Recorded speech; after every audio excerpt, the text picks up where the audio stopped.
അടുത്തത് മകരക്കൂറാണ്.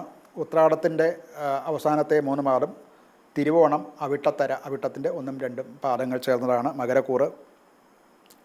വളരെ ശ്രദ്ധിക്കേണ്ട ഒരു കാലഘട്ടമാണ് മകരക്കൂറുകാരെ സംബന്ധിച്ചിടത്തോളം. ഈ ഒരു പ്രത്യേകിച്ച് സംസാര വിഷയത്തിൽ വാക്കുകളെ ഉണ്ടാക്കിയേക്കാവുന്ന ചില ദുരിതങ്ങൾ ഇവർക്ക് ഉണ്ടാകാൻ സാധ്യതയുണ്ട്.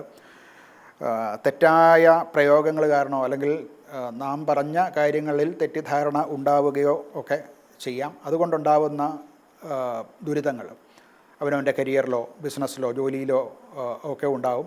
തെറ്റിദ്ധാരണകൾ ഉണ്ടാവുകയും ചില വഴക്കുകളുണ്ടാകാനോ ഒക്കെ സാധ്യതയുണ്ട്.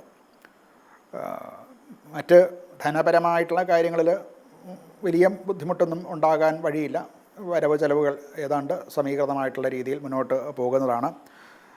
ആരോഗ്യപരമായിട്ടും അത്ര അനുകൂലം എന്ന് പറയാൻ സാധിക്കില്ല. ചില രോഗങ്ങളുമൊക്കെ വരാനുള്ള സാധ്യതയുണ്ട്. അതുകൊണ്ട്